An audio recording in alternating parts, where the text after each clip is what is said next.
ఏం నమ్మకం ఇచ్చింది? యూత్ వింటారా? మీరే అన్నారు పక్క ఇంటోళ్ళతోని మాట్లాడితేనే వినట్లేదు, వాట్సాప్లో ఉంటున్నారు, మనం చెప్తే యూత్ వింటారు అని. వింటున్నారు కదా. నిన్న రిలీజ్ అయింది. అసలు నన్ను ఇది 1 మంత్ నుంచి నేను అసలు నాకు సెల్ ఫోన్ కూడా నాకు ఆన్ ఆఫే, స్మార్ట్ ఫోన్లో తెలియదు నాకు, ఉన్నా కూడా భయం.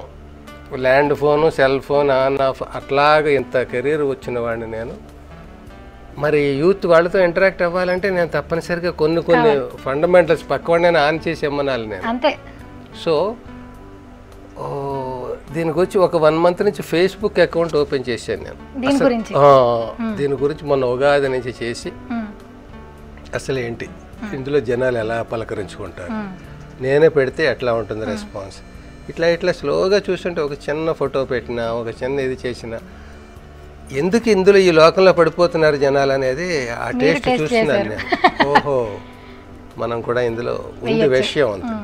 అందులో నేను నా ప్రోమోలో చెప్పాను, నేను ఒంటెద్దు బండిలో వెళ్తున్నాను, ఈ జనరేషన్ కారులో వెళ్తాను, కనెక్షన్ చెడిపోయింది, తెగిపోయింది, రెండింటికి కూడదు. వాళ్ళేనా ఇటు రావాలి, వాళ్ళు రారు. కారులో వెళ్తున్న వాళ్ళు వెనక్కి రమ్మని ఎందుకు? అసలు తప్పు కూడా. కారులో స్పీడ్గా వెళ్ళు, అంత స్పీడ్ వద్దు నాన్న, స్పీడ్గా వెళ్ళు. వెనకాల నీ ఫ్యామిలీని మర్చిపోకు, ఒంటెద్దు బండిలో మీ నాన్న ఉన్నాడో ఎవరున్నారో అని మర్చిపోకు, నీ భార్య కూడా అందులోనే ఉందో ఏమో. ఇవి కొన్ని మనం చెప్పగలగాలి. వర్షాకాలం ఇంత లేట్గా వచ్చింది ఏంటంటే వేసవకాలం అవ్వాలి కదా వర్షాకాలం. సో నేను అక్కడికి రావడానికి ఈ జర్నీ చేయాల్సి వచ్చింది.